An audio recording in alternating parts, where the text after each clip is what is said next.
오늘도 우리 주 예수 그리스도를 변함없이 사랑하시는 주님의 귀한 성도님들에게 하나님의 놀라우신 은혜가 함께 마시기를 주님의 이름으로 축원합니다.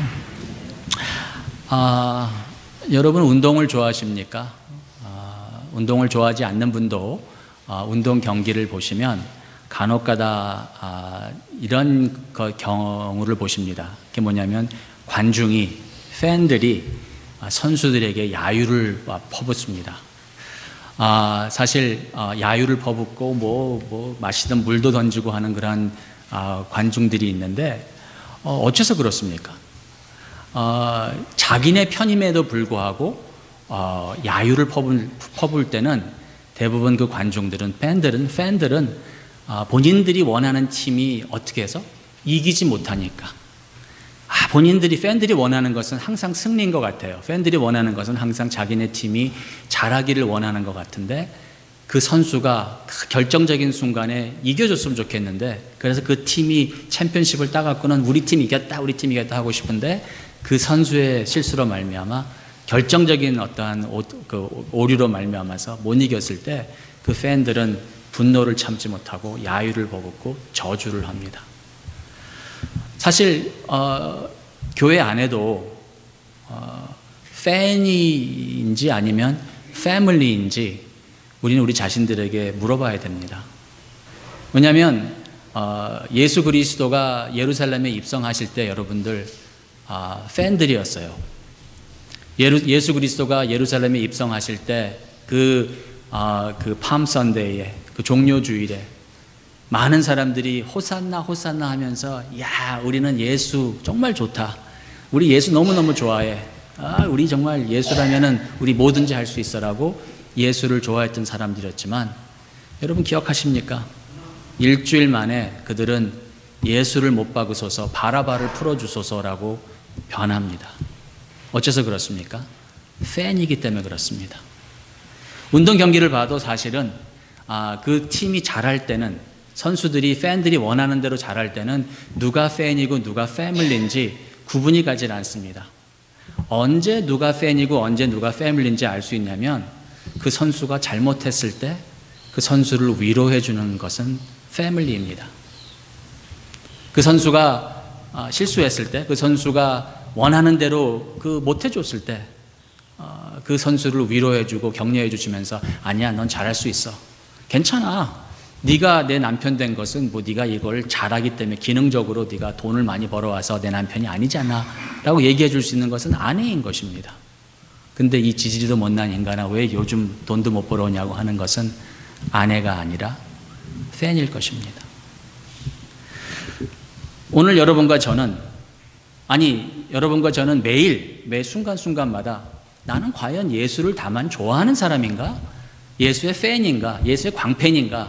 그래서 예수의 광팬이기 때문에 예수가 나를 위해서 내가 기도할 때마다 비나이다 할 때마다 새벽에 내가 좋은 정수를 떠놓고 내가 비나이다 해서 40일을 채우고 몇십 일을 채워갖고 예수가 나한테 좋은 거를 해주면 나는 예수의 광팬이 되고 행여나도 예수가 하나님이 나에게 내가 원치 않는 것 나 이 길 싫은데 내가 원치 않는 짐을 나에게 맡기시면 이건 뭐야 익숙하지 않아라고 하면서 혹시 여러분은 예수를 배척하지는 교회를 아니면 하나님의 뜻을 버리지는 않으십니까? 오늘도 우리 주 예수 그리스도를 육신으로 보지 못하였으나 주 예수 그리스도의 부르심을 입은 주님의 귀한 성도님들에게 오늘도 우리 주 예수 그리스도의 놀라우신 은혜가 함께 임하심으로 팬이 아닌 예수 그리스도의 패밀리가 되시기를 주님의 이름으로 축원합니다.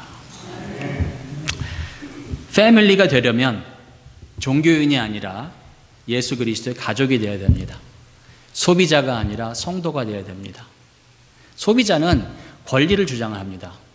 소비자 보호협의회, 소비자는 왕이다.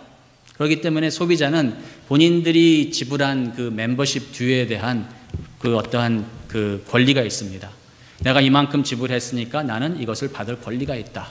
그래서 소비자는 당당한 것입니다. 많은 경우에 소비자가 갑이고 그리고 그 소비자에게 돈을 받아서 물질을 받아서 그 서비스를 해주는 사람은 을이 되는 것입니다. 그래서 한국에서는 갑질이라는 얘기가 있을 정도로 소비자는 왕이다라는 그 개념이 사실은 너무 심각하지 않은가 생각합니다. 어떻습니까? 크리스찬들은 혹시 우리는 소비자성 크리스찬들은 아닙니까? 소비자성 크리스찬들은 본인들이 교회를 위해서 헌금하고 헌신한 것에 대한 어떠한 리턴이 있어야 된다고 생각할 것입니다. 내가 이만큼 수고했으니까 하나님이 아니면 교회가 나에 대해서 인정해 줘야 된다라고 본인이 인정받기를 원하는 것을 거침없이 토해낸다는 것은 그분은 분명히 우리는 소비자성 영성을 갖고 있다는 것을 하나님 앞에서 자신 앞에서 보여주는 것일 겁니다. 과연 그렇습니까? 성경에 과연 하나님께서 기뻐 받으시는 종의 모습이 하나님께 드린 만큼 하나님 앞에서 또 성도들 서로 간의 앞에서 이만큼 했으니 인정받는 것이다 라고 합니까? 아니면 하나님의 종들이 하는 얘기가 무엇입니까? 무익한 종이 이것을 하고 났으니 무익한 종이 한 것에 대해서 무엇을 바라겠습니까? 저는 여러분과 제가 하나님의 집에서 쓰임받는 종들이 되기를 주님의 이름으로 축원합니다. 그러나 쓰임받았기 때문에 하나님 앞에 어떠한 것을 디맨드하는 권리를 주장하는 소비자가 아니라 성도가 되고 종교인이 아니라 가족이 되어서 그리고 예수 그리스도의 이름으로 무엇을 얻고자 예수 그리스도의 이름으로 많은 것을 얻고자 예수의 이름으로 모든 것을 얻고자 비는 사람들이 아니라 예수의 이름을 얻고자 많은 것을 모든 것을 잃을지라도 예수의 이름이 가장 귀하다고 생각하는 그러한 예수의 가족이 되기를 주님의 이름으로 축원합니다. 여러분 예수 그리스도의 가족입니까? 아니면 예수 그리스도의 팬입니까? 여러분은 세이비어 교회의 가족입니까? 아니면 세이비어 교회의 팬입니까? 팬들은 본인들이 투자한 것에 투자 가치를 요구할 권리가 있습니다. 가족은 주고 난 뒤에도 내가 준 게 뭐가 있냐라고 이야기하는 것일 겁니다. 저는 한 가지 좀 안타까운 게 있는데 저희 부모님이 이 세상에 안 살아 계시다는 것과 그리고 저희 부모님이 한 번도 시골에 계시지 않았다는 것입니다. 근데 제 친구들 중에서는 시골에 계신 부모님에 대해서 얘기할 때 왠지 모르게 속에서 좀 부러운 게 있어요. 그게 뭐냐면 명절이 돼서 친구들이 시골에 있는 부모님을 만나러 갔는데 그 어머님이 연로하신 분이 있지 그 시골집에서 바리바리 싸주면서 그냥 다 넣어갖고는 이게 챙겨 보내는 그 모습이 왠지 모르게 남의 떡이 커 보인다고 왠지 모르게 제가 받은 축복도 엄청 클 텐데 그런 모습은 왠지 모르게 내 삶에 하나 있었으면 좋겠다는 생각이 듭니다. 여러분 그러한 소리를 아니면 그러한 것을 경험해 보신 분들 아시지 않습니까? 그런 노부모가 자식에게 바리바리 싸주면서 이거 가져가라고 할 때 고속버스에서 무슨 그 젓갈 냄새도 나긴 하겠지만 그 부모는 보내고 나서 내가 할 만큼 했으니까 다음 명절에는 뭐 좀 가져오겠지라고 생각합니까? 아닙니다. 이것도 좀 더 보냈어야 되는데 저것도 좀 더 보냈어야 되는데 내가 더 자주 찾아봤어야 되는데 참 신기하지 않습니까? 주는 사람의 마음은 주고 난 뒤에 내가 다 못 줬다고 생각을 합니다. 근데 챙겨가는 사람들의 마음은 내가 왜 이렇게 못 받지? 내가 왜 이렇게 대접받지 못하지? 라고 생각한다는 것입니다. 저는 여러분들이 정말 예수 그리스도를 사랑하는 사람이 되었으면 좋겠습니다. 저는 예수 그리스도를 사랑하는 사람이 되었으면 좋겠습니다. 근데 저도 솔직히 고백을 하자면 하나님께 기도할 때 감사보다는 불평이 많이 나옵니다. 하나님께 막 기도하면서 하나님 내가 이만큼 했는데 하나님 이게 뭡니까? 라고 제가 하는 모습을 발견하면서 흠칠 놀라기도 하고 어떨 때는 잘못하는지 알지만 하나님 앞에서 아주 그냥 깡딱이랄까 아니면은 그냥 무슨 간이 이렇게 부었는지 하나님한테 나가면서 따지고 들면서 하나님 이게 뭡니까? 라고 하는 제 자신을 발견합니다. 아마 저도 예수 그리스도의 이름을 사용하고 있었던 것이 확실합니다. 그래서 저도 예수 그리스도의 이름을 사용해서 제가 원하는 목회, 제가 원하는 삶, 제가 원하는 것들을 추구하는 종교인이 아니라 설령 하나님께서 모든 것을 저에게서 다 가져가신다 할지라도 저는 솔직히 이 강대상 앞에서 지금 이 순간만큼은 정직하게 제가 여러분들에게 드릴 수 있는 말씀은 저는 예수 그리스도 그 이름 하나로 만족하기를 원합니다. 종교인에서 예수 그리스도의 가족으로 변하려면 그리고 예수 그리스도의 팬에서 예수 그리스도의 패밀리로 변하려면 7절에 나온 이 복음을 여러분과 제가 들으셔야 됩니다. 이 복음은 분명히 다른 복음과 다른 사도 바울을 바꾼 복음이었습니다. 이 복음을 위하여 그의 능력이 역사하시는 대로 내게 주신 하나님의 은혜의 선물을 따라 내가 일꾼이 되었노라. 여러분 기억하시겠지만 사도 바울의 옛날 이름이 뭐였죠? 사울이었습니다. 사울은 어느 사람이죠? 그 민족이 유대인이었습니다. 그렇죠? 그리고 사울의 직업은 뭐였죠? 종교인, 바리새인이었고, 그리고 산헤드린이라고 하는 유대교의 가장 경건하고 권력이 있는 그 공회의 한 회원이었습니다. 말하자면 국회의원보다도 높은 위치에 있었던 사람이 사울이었습니다. 근데 그 사울이 유대인으로서 유대교에 열심히 있었던 자였고, 본인이 고백하기를 내가 예전에 복음을 몰랐을 때는, 하나님을 몰랐을 때는, 내가 종교인이었을 때는 내가 하나님에 대한 열심으로 하나님을 오히려 핍박하였더니 라는 얘기를 하면서 사울은 종교인으로서 종교의 일꾼이 되었다가 7절에 보시면 이 복음의 능력으로 말미암아서 내게 주신 하나님의 은혜의 선물을 따라 이제는 사도가 하나님의 일꾼으로 변합니다. 여러분 이게 굉장히 중요한 포인트예요. 왜냐하면 제가 보기에 저는 이민을 1975년도에 왔습니다.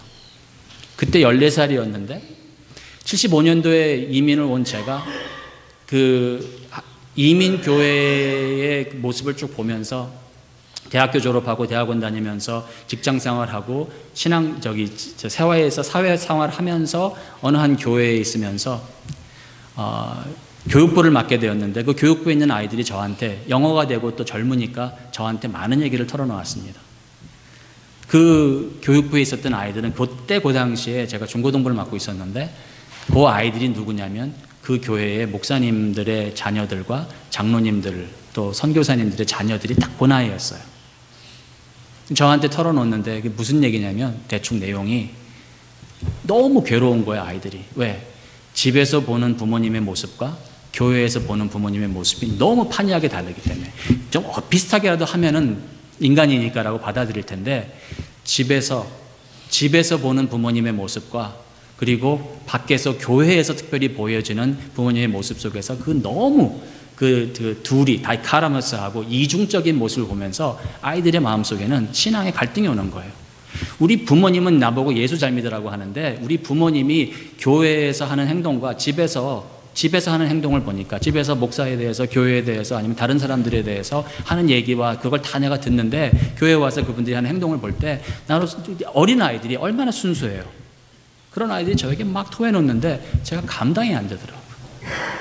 어린 나이에, 저도 젊은 나이에 막 결혼하고 직장 생활을 하는 사람이 그저 영어가 되기 때문에 소통은 하지만 신학적인 배경도 없고 어떻게 카운슬링 할 줄 몰라갖고 제가 했던 것은 기도밖에 없었어요. 아이들 위해서 기도해주고 하나님 앞에 기도했어요. 하나님, 이들에게는 일꾼이 필요합니다. 이들을 보살필 수 있는 목회자가 필요합니다.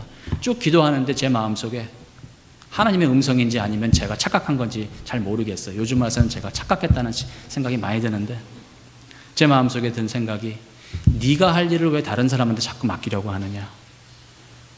네가 할 일을 왜 자꾸 다른 사람을 불러갖고 맡기려고 하느냐? 무슨 소리 하나님? 네가 할 일이다. 그래서 제가 1년이 넘게 막 고민을 했어요. 제가 다니던 직장이 공무원 직장 생활이었고 나름 행복한 직장 생활을 하고 있었는데 계속 마음속에 부딪히는 거예요. 아침에 직장 들어가면서 생각에 그래, 내가 요번 달로 내가 직장 그만두고 신학교 가야지. 그리고 하루 종일 일하고 집에 갈 때는 미쳤어, 네가. 너 같은 인간이 목사 되면 정말 하나님의 나라 다 망해. 아이고, 하루 종일 너 꼴 봤지? 하고 집에 가면서는 안 가야지. 또 하루 저녁 자고 나서 아침에 일어나갖고는 또 직장 생활 가면 정신 없니? 너 지금 하나님이 너를 지금 부르시는데 너 안 가고 있어. 그래, 한 달 뒤면 내가 그만둬야지. 집에 갈 때는 미쳤구나, 또 네가. 그 짓을 제가 1년을 넘게 했어요. 너무너무 괴로웠어요. 그러다가 이제 목회의 길로 들어가서 지금까지 왔는데, 저는 그 당시에 그 청년들이 지금 어디 있는가 궁금해요. 저랑 같이 대화했던 그 청년들이. 이제는 다 결혼해서 애도 낳았을 거고 본인들도 신앙생활 할 그런 나이인데 저에게 그렇게 쏟아놨던 그 청년들, 차세대들, 그들과 함께 다시 한번 만나서 어디 있는가 한번 물어보고 싶어요. 그리고 그들에게 제가 지금 해줄 수 있는 말은, 맞다, 우리 모두는 이중적인 것이 분명히 있어. 그리고 맞아, 교회는 완전하지 않아. 하지만 교회는 진정할 수 있어. 우리가 그렇게 살아가지만 우리가 예수 그리스도의 이름 아래서 우리가 정말 주님이 말씀하시는 그 복음을 깨달으면 우리도 변할 수 있어. 그리고 변해야 돼. 그리고 어제의 모습이 아닌 내가, 그리고 오늘의 모습이 아닌 내일의 내 모습으로 성화되는 것이 교회이기 때문에 너무 교회에 대해서 비판하지도 말고 실망하지도 말아라고 제가 얘기해 주고 싶어요. 오늘도 우리 주 예수 그리스도를 보지 못하였으나 사랑하시는 주님의 귀한 성도님들, 여러분들의 마음속에 지금 역사하고 있는 것은 성령입니까? 여러분들 마음속에 지금 역사하고 있는 것은 과연 하나님의 영광과 하나님의 나라를 위한 갈등입니까? 아니면 혹시 여러분들의 마음속에 지금 역사하고 있는 것은 여러분들의 권리, 소비자성 어떤 그 대우, 아니면은 팬으로서의 내가 투자한 것에 대한 어떠한 것을 받아야 된다는 갑의 어떠한 생각을 하고 있지는 않습니까? 만약에, 아마 저를 포함해서 우리 모두는 사실 그러한 부분이 부분적으로 있을 터인데, 조금이라도 그러한 부분이 있다면 오늘 이 말씀이 여러분과 저의 심령을 쪼개며 성령의 불로 우리의 죄악의 모습을 불태우며 이 복음, 사도 바울이 산헤드린의 공회에서 종교인이었다가 이제는 예수 그리스도의 일꾼이 되어서 돌 맞고 피덩이 터지면서 사람들에게 손가락질 당하고 그리고 결국은 순교까지 하는 이 사도 바울. 사도 바울은요, 사울이었을 때는 잘 나가던 종교인이었어요.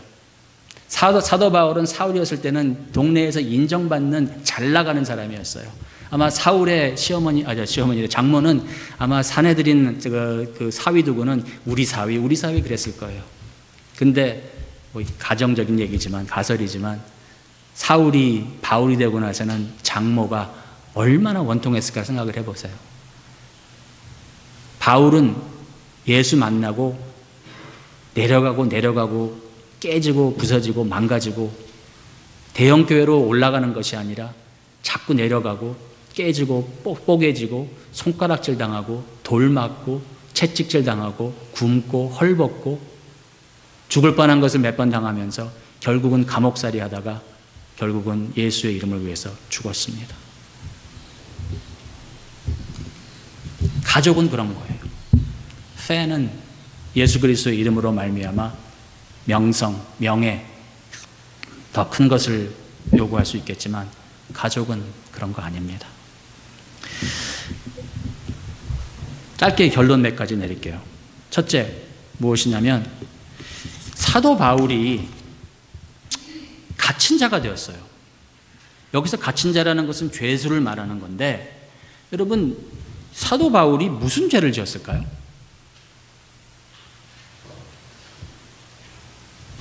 대부분 복음을 전한 죄라고 얘기를 합니다. 그런데 복음을 전한 게 무슨 죄예요? 로마 대제국이 사도 바울을 가뒀습니다. 그죠? 거기 있는 질문자가 대답을 하는 건데, 그리고 바울은 특별히 이방을 위하여 갇힌 자라는 표현을 씁니다. 한국어 성경에는 그리스도 예수의 일로 너희 이방을 위하여 갇힌 자 된 나 바울로 되어 있지만, 원어에서는 이러므로 나 바울은 하면서 나 바울이 먼저 나옵니다. 그리고 그 히라버는 1칭어, 2칭어, 3칭어에 따라서 동사의 끝이 달라지는 언어이기 때문에 나라는 얘기를 하지 않아도 어떻게 단어가 동사가 끝나냐에 따라서 누가 얘기하는지 알 수 있는 내용인데, 사도 바울은 나 바울은이라고 자기라는 얘기를 꼭 집어넣습니다. 여기 집어넣습니다. 그것도 문장의 앞부분에 갑니다. 히라버는 그 동사와 주어와 그런 등등이 앞으로 가도 되고 뒤로 가도 됩니다. 그렇기 때문에 아버지가 방에 들어가신다, 방에 아버지가 들어가신다, 방에 아버지가 다 되는 거예요. 그런데 무엇을 강조하고냐에 따라서 아버지가 들어가신다 할 때는 아버지가 방에 들어가신다, 아니면 방에 아버지가 들어가신다, 아니면 들어가신다 아버지가 방에라는 것에 강조가 되는 건데, 3장 1절에 사도는 나 바울은 이라고 토해 놓습니다. 그러면서 나 바울은 원어에는 예수 그리스도의 예수 그리스도의 갇힌 자 되었다라는 표현을 씁니다. 이방을 위하여 예수 그리스도의 죄수라는 표현을 써요. 근데 그게 문법상 예수의 죄수도 될 수 있고 또 그냥 죄수, 이방을 위한 죄수라는 것도 되기 때문에 제가 생각하기에는 둘 다 얘기하는 거예요. 사도는 자기 자신을 예수의 종이라는 표현을 자주 썼고, 여기에는 실질적으로 사도는 로마 대제국의 죄수가 된 거예요. 여러분 한번 생각해 보십시다. 무엇을 잘못해야 분명히 감옥에 갑니다. 로마 대제국이라는 나라는 굉장히 논리적인 나라였고 합법적인 나라였고 굉장히 법을 굉장히 우대하는 나라였습니다. 그냥 함부로 감옥에 들어가는 게 아니었다는 거예요. 그러니까 로마 대제국에서 그리고 바울은 어느 나라 시민이죠? 로마 시민이에요. 다시스라는 곳에 태어난 그 사도 바울은 로마 사람이에요. 그 로마 시민이 되고자 영주권을 받고 그다음에 나중에 시민이 된 그런 사람이 아니라 텟 크루즈처럼 캐나다에서 태어나고 뭐 그런 복잡한 게 아니라 사도 바울은 로마 대제국에서 태어난 아주 그냥 어렸을 때부터 태어날 때부터 로마 시민으로 태어난 사람이기 때문에 함부로 감옥에 못 가는 사람이에요. 그러니까 시민이 아니면 뭐 억울하게도 갈 수 있는데, 여러분 기억하시잖아요. 사도 바울이 감옥에 갇혔다가 나올 때 니들이 나 로마 시민인데 함부로 이럴 수 있어 그러니까 가둔 사람들이 벌벌 떨잖아요. 여러분 기억나시죠? 왜? 로마 시민은 함부로 못 가둬요. 그런데 사도 바울을 로마 대제국이 가둬버려요. 뭘 잘못했길래? 복음을 증거했기 때문에? 예수를 증거했기 때문에? 무슨 복음인데? 예수 믿으면 구원받습니다. 아니, 예수 믿으면 구원받습니다라는 복음을 만약에 전했다고 하면, 사도 바울이 전한 복음이 만약에 예수 믿으면 구원받습니다라는 복음을 전했다고 하면 그게 왜 감옥에 갈 일이냐는 거예요. 제 말씀은. 어떤 사람들은 영어회 중에서 7학년짜리 아이는 사도 바울이 기독교를 전했기 때문에 감옥에 갇혔다 그러는 거예요. 그래서 틀린 얘기는 아닌데 맞는 얘기도 아닌 답을 한 거예요. 애매모호한 답을 한 거예요. 그래서 제가 물어봤어요. 로마 대제국에는 종교의 자유가 없느냐? 로마 대제국에는 종교의 자유가 있어요, 없어요? 있어요. 중국이나 아니면은 북한처럼 공산주의 무신론적인 그러한 나라들에서 종교의 자유가 없지, 로마 대제국에서는 오히려 종교의 자유가 엄청 많았습니다. 예? 히랍의 신들을 섬길 수도 있었고, 또 유대인들 같은 경우에 뭐가 있었죠? 회당이 있었어요. 유대인들은 회당이 있어서 그들의 종교를 마음껏 엑서사이즈 할 수 있었기 때문에 크리스찬들도 그냥 마음껏 그냥 기독교 삶을 살면 되는 거였어요. 근데 이상하게 사도 바울이 전한 복음은, 그리고 유대인들도 뭐 어떤 개인 구원을 얘기를 했고, 다른 종교도 그들의 신을 잘 믿으면 그 신으로 말미암은 어떤 구원에 대해서 얘기를 했기 때문에 영혼이 구원받는다는 개념은 신 개념이 아니라는 거예요. 다른 사람들은 듣지 못하다가 그래? 기독교에서는 영혼이 구원받는다라는 그런 복음이 있어? 야, 나 처음 들어보는데 어떻게 너희들은 그렇게 기발하게 이런 아이디어를 냈니? 야 하면서 무릎 치면서 한번 나 그거 믿어볼래. 그게 아니었다라는 거예요. 그래? 너네도 있니? 우리도 있어. 애굽에는 라라는 그 선갓이 있어갖고 그 마지막에 들어갈 때 깃털과 그 추와 그 사람들이 한 행위에 대해서 매주얼 해갖고는 그 영원한 극락이든지 아니면은 지옥이든지 결정하는 등등이 있어갖고, 모든 종교에는 그 신을 잘 믿으면 구원받는다라는 것이 분명히 있었는데, 기독교에서는 예수 믿어서 구원받는다라는 얘기를 가르쳤다고 하면 로마 황제가, 로마 대제국이 왜 기독교에 대해서 유독이 다른 종교는 허락하는데 기독교는 쥐잡듯이 잡아라고 했을까? 여러분 고민해 보셔야 돼요. 그냥 단순히 사도 바울이 예수를 증거했기 때문에, 사도 바울이 단순히 기독교를 증거했기 때문에 그가 핍박받았을 것이다? 그렇게 단순한 게 아니라는 거예요. 자, 두 번째, 그러면 에베소서 3장에 보면 예수 그리스도의 일로, 그런데 그 예수 그리스도의 그 은혜의 경륜을 따라서 3절에 다 같이 읽어보십시다. 한 목소리로 시작. 곧 계시로 내게 비밀을 알게 하신 것은 내가 이미 대강 기록함과 같으니 4절 다 같이 이것을 읽으면 그리스도의 비밀을 내가 깨달은 것을 너희가 알 수 있으리라. 자, 영어로 비밀이 뭘까요? secret. 근데 여기에 나온 단어는 secret이 아니에요. 네. 우리가 생각할 때 비밀, secret 그러면 감추고 얘기 안 하려고 하는 게 secret이 된 비밀이야. 이거 꼭 얘기하면 안 돼. 참 신기하지 않아요? 누가 여러분에게 와서 이거 비밀이야 얘기하면 안 돼 그러면 그거는 꼭 해야 돼요. 그죠? 대부분 그분은 요거 좀 전해줘라고 하는 것을 그냥 한국말로 표현하자면 이거 비밀이야. 절대로 얘기하면 안 돼. 라는 것은 여러분이 들으실 때는 이걸 나보고 전하라는 전령이구나. 그러고 여러분 급하게 카톡합니다. 근데 여기 나온 단어는 시크릿이 아니에요. 무슨 단어냐면 미스테리예요. 미스테리. 미스테리는 미스터 테리의 와이프가 아니라 미스테리. 뭐냐면 일부러 감추고 어디 있는지 모르지가 아니라 어떠한 완벽한 진리로서 그것을 재해석하지 않으면 깨달을 수 없는 평범하지 않은 진리를 말하는 거예요. 다시 한번 말씀드립니다. 여기 나오는 예수 그리스도의 비밀이라는 것은 시크릿이니까 말하지 마라라는 비밀이 아니라 예수 그리스도에 대한 평범하지 않은 어떠한 진리인데 그 예수 그리스도에 대한 평범하지 않은 진리를 깨달으려면 어떤 깊이 있는 진리가 필요하다는 거예요. 그거를 3장 3절에는 계시라는 표현을 성경에서는 사용합니다. 여러분 꼭 기억하세요. 성경에서 계시라는 단어가 나올 때는 항상 그리스도가 누구인지 그리스도에 대한 미스터리를 그리스도에 대해서 우리가 어렴풋이밖에 알 수 없는 것을 더 뚜렷이 보여주는 것을 성경에서는 계시라고 합니다. 한국 영성 속에서 샤머니즘에 속한 분들이 계시라는 것을 불확실한 미래를 전보듯이 기독교 선무당 같은 사람들이 그분들이 성령의 어떤 그 충만함 그리고 그분들이 얘기하는 성령의 충만함은 무당들이 어떠한 작두에 올라가고는 어떤 길을 받는 그 필이 오르는 그거를 말하는 건데 성령이 어떻게 필이 올랐을 때 여러분들의 불확실한 미래에 대해서 계시 점쳐주는 그 인간들은 여러분들 멀리 하셔야 되고 그 사람들은 하나님의 사람들이 아니라고 저는 단호하게 말씀드립니다. 속지 마세요.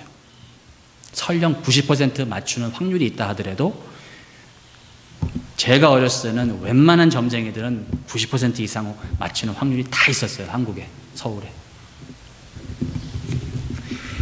계시라는 것은 기독교의 계시라는 것은 예수 그리스도 삼위일체의 두 번째 Godhead인 예수가 하나님의 온전한 형상이신 예수가 우리의 평상시의 지식으로는 알 수 없는 내용을 하나님께서의 특별한 절대적인 지식으로 말미암아 우리가 예수가 어떻게 그리스도인가를 더 뚜렷이 볼 수 있는 그래서 더 이상은 미스테리가 아니라 아하로 깨달아지는 일을 하는 것을 계시라고 하는 것입니다.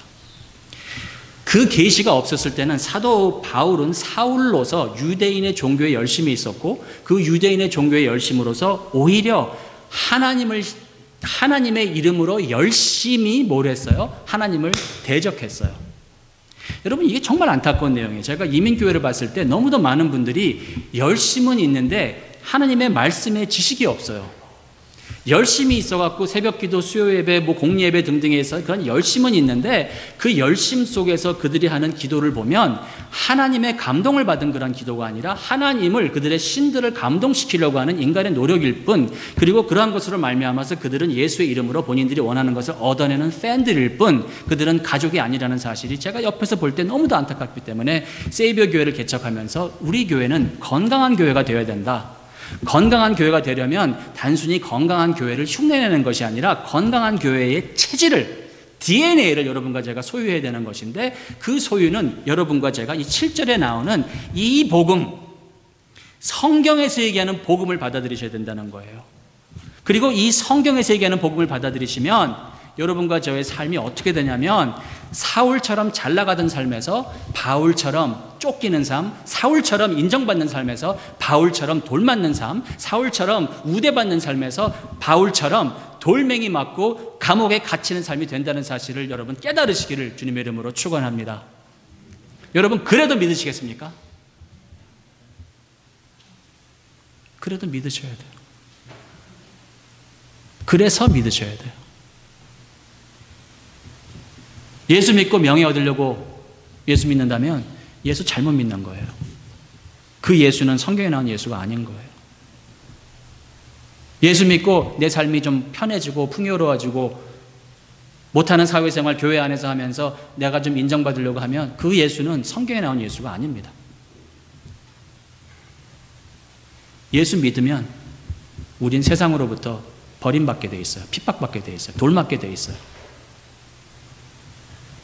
근데 도대체 무슨 비밀이길래 사도 바울이 도대체 무슨 비밀을 깨달았길래 로마 대제국은 사도 바울을 죽이려고 하고 감옥에 가두려고 하고 사울이 바울로 변하는 과정 속에서 도대체 사울이 깨달은 비밀이 뭘까요? 3장을 한번 우리가 한번 살펴보시겠어요? 3장에 보면 이러함으로 3장 1절이라는 표현을 합니다. 이러함으로 뭐함으로 이러함으로 무슨 얘기를 하는 거예요? 자, 에베소서를 제가 여러분들에게 큰 그림 한번 그려드릴게요. 사도 바울이 에베소서를 처음 썼을 때는 몇 장이었을까요? 장수가 없었어요. 사도는 6장이라고 하면서 1장, 1절 그렇게 쓴 사람이 아니에요. 뭐죠? 편지였어요. 여러분 편지 편지 쓰실 때 1장, 1절 쓰십니까? 아니죠. 그냥 써내려가는 거예요.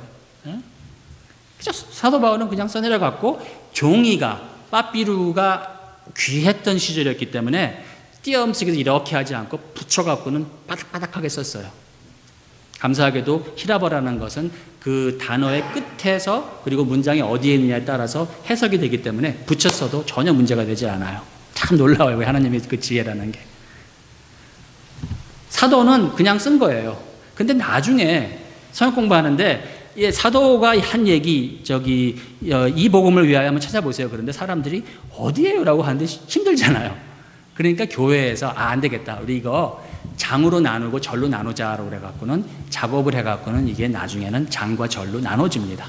얼마나 감사한지 몰라요. 근데 여러분 에베소서를 보시면은 지금 몇 장으로 되어 있죠? 6장으로 되어 있어요.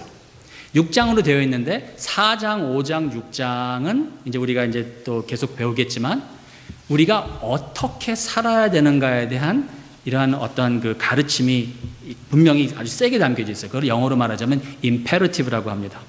뭐를 해야 돼. 이렇게 해야 돼. 이렇게 살아야 돼. 뭐 이렇게 하면 안 돼. 등등 해갖고 명령어적인 무엇이 우리가 어떻게 살아야 되는가 imperative가 4장, 5장, 6장에 보면 쫙 나와 있어요. 잘 돼 있어요. 근데 1장, 2장, 3장에는 imperative가 아니라 영어로는 indicative라고 하는 이렇게 해야 돼가 아니라 여러분은 이런 사람들입니다 라고 되어 있어요. 새벽교회 오시면 어떤 분들은 처음에 답답해 하실 수밖에 없어요. 왜? 저희 교회는 doing보다는 being을 더 강조하는 교회입니다. 사실 그래서 좋아야 되는데 근데 여러분과 저는 너무도 doing이 익숙하다 보니까 내가 무엇을 할 때 나는 만족감을 느끼고 무엇을 할 때 나는 가치관을 느끼고 무엇을 할 때 인정을 받는다고 생각하기 때문에 교회에 와서 무언가를 하지 않으면 불안한 것이 어떻게 보면 이민교회라고 저는 생각을 해요. 근데 저는 그 DNA를 바꿔야 된다고 저는 생각을 합니다.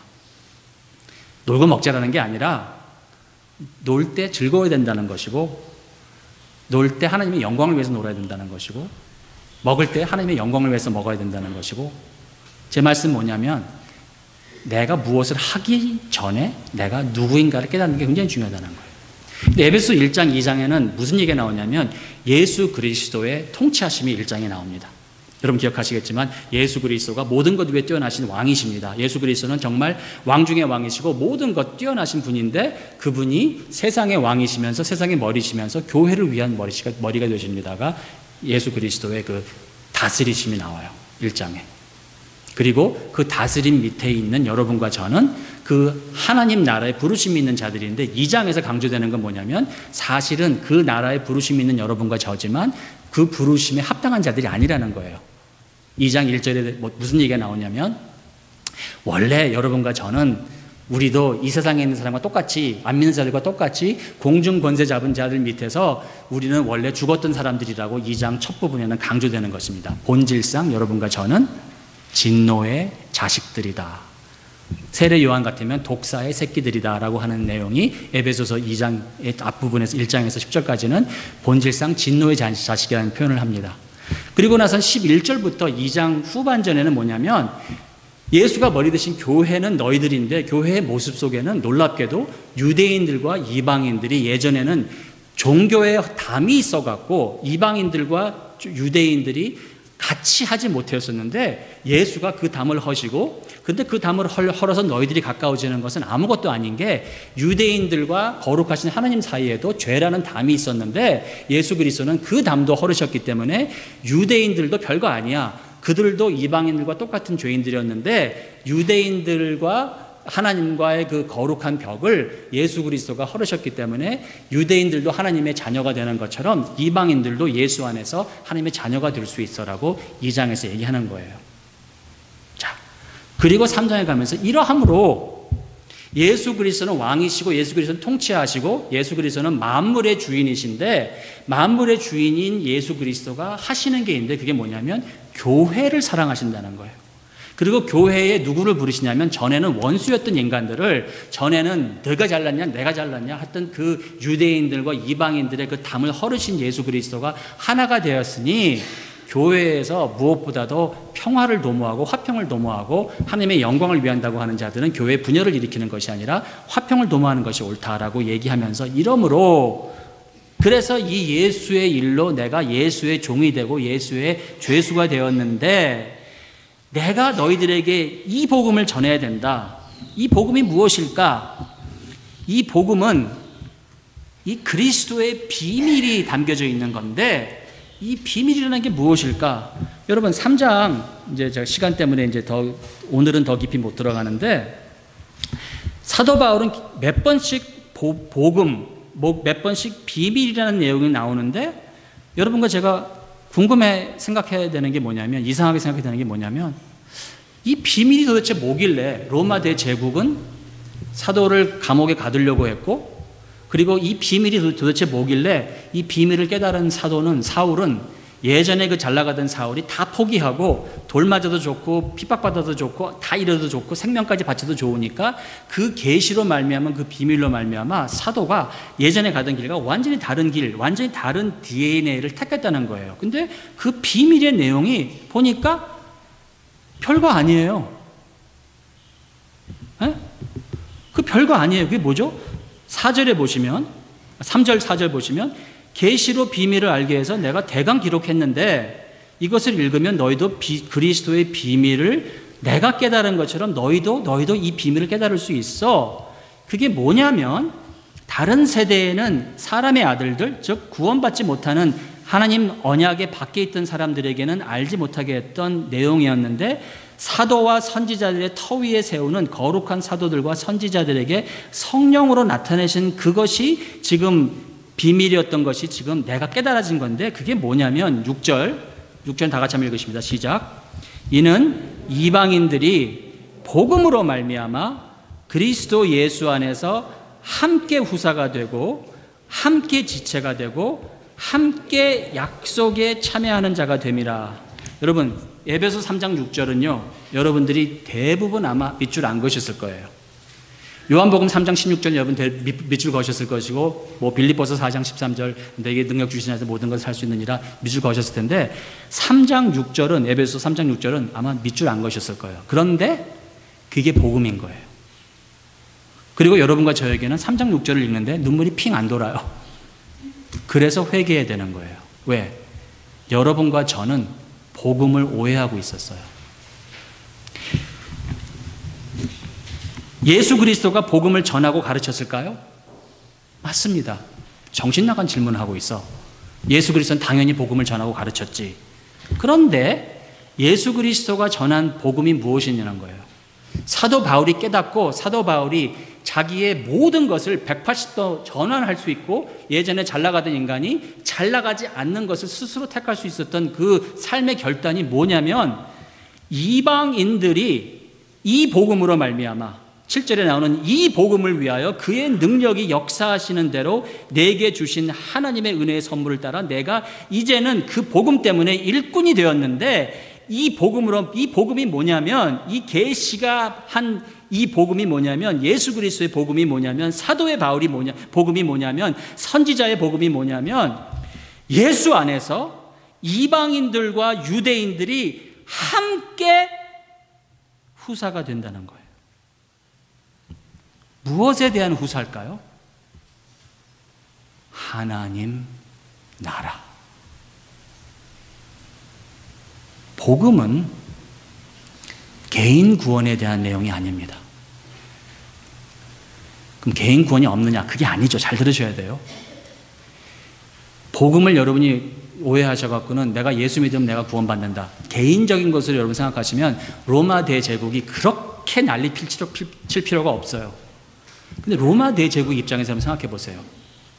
예전에는 서로 쌍방 치고 싸우고 원수였던 유대인들과 이방인들이 하나가 되는 거예요.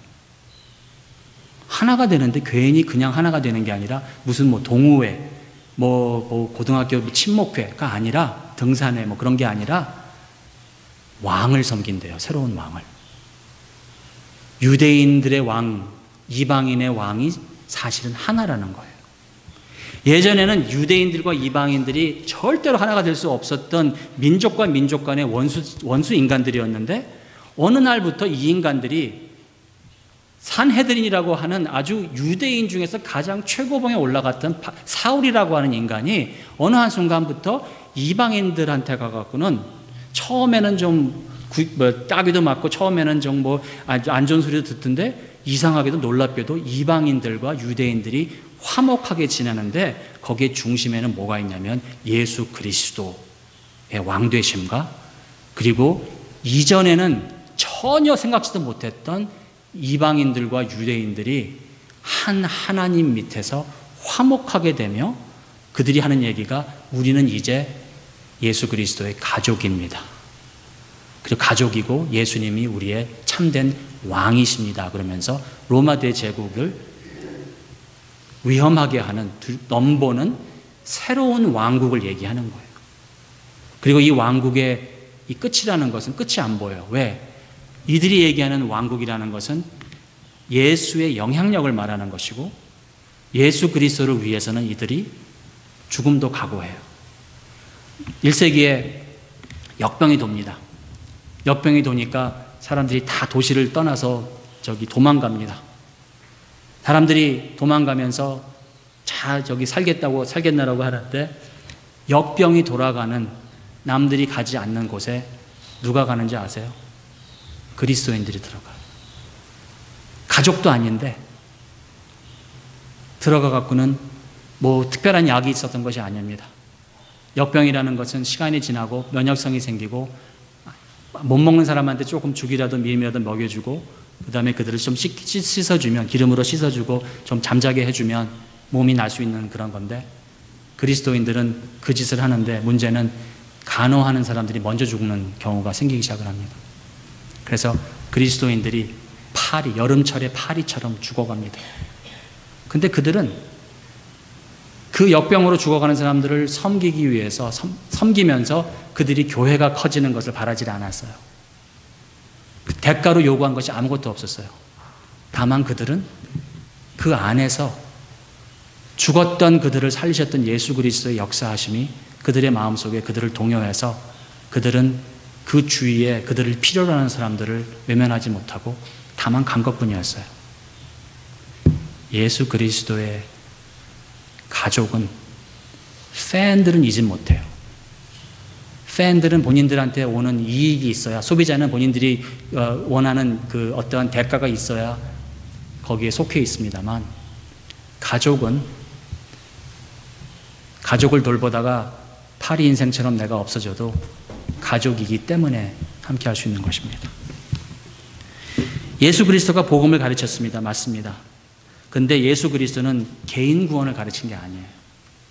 개인 구원이 없습니까? 분명히 있어요. 하지만 예수 믿고 천국 가려고 하는 사람 치고 제가 천국 제대로 가는 사람 못 봤다고 얘기하는 이유가 뭐냐면 예수 그리스도가 전한 복음은 하나님 나라의 복음이었고 예수 그리스도가 이스라엘의 왕만이 아니라 온 인류의 왕으로 오셔서 왕이신 예수 그리스도가 이스라엘의 그 역사를 완성하시고 이스라엘이 율법 아래 지켜야 되는 모든 율법을 왕이신 예수 그리스도가 종의 모습을 가지셔서 우리를 대표해서 지키셨고 우리를 대신해서 지키셨고 우리와 함께 지키셨기 때문에 예수 그리스도가 여러분과 저를 위해서 십자가에서 이루신 이 복음이라는 것은 죄인으로 여러분과 저는 하나님 나라에 들어갈 수 없는 그러한 인간들인데 예수 그리스도가 여러분과 저와 함께 십자가에서 죽으시고 여러분과 저를 대신해서 십자가에서 죽으시고 그리고 여러분과 저를 위해서 십자가에서 죽으셨다는 이 사실이 깨달아져서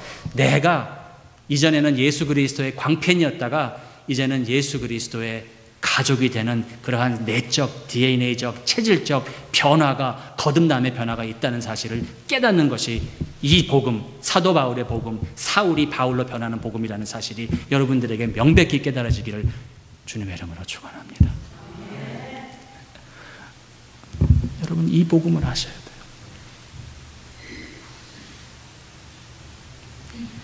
그리고 우리 세이비어 교회는 종교개혁 500년을 앞두고 다른 사람들이 뭘 하든지 간에 저는 다른 교회 비판하고 싶은 마음 추워도 없어요. 종교개혁 500주년을 우리가 앞두고 정말 하나님께서 새로워지는 이 복음을 우리에게 깨닫게 하시는 건데 그거는 개인 구원의 소비자의 팬들의 복음이 아니라 가족의 복음, 제자의 복음, 하나님 나라의 복음입니다. 여러분과 제가 앞으로 계속 성경을 공부하면서 이 그리스도의 비밀은 예수 그리스도가 왕으로서 이 땅에 오셔서 예수 그리스도가 우리에게 그 왕국을 보여주셨고 이미 시작하신 이 왕국을 예수 그리스도 재림하시는 그날까지 이뤄 가실 텐데 원래 본질상 진노의 자녀였던 우리가 예수 그리스도 안에서 이제 그 나라의 후계자들로서 그 나라를 이어받을 수 있는 후견인들로서 예수 그리스도 재림하시는 그날까지 그 예수 그리스도와 함께 복음을 위해서 서퍼할 수 있는, 복음을 위해서 혼란을 받을 수 있는 이 시대에 정말 앞으로 받을 그 영광과 비교할 수 없는 그 고난을 스스로 정말 기쁜 마음으로 받을 수 있는 예수의 가족과 예수 그리스도의 제자와 예수 그리스도 하나님 나라의 사람들이 되시기를 주님의 이름으로 축원합니다. 기도하겠습니다.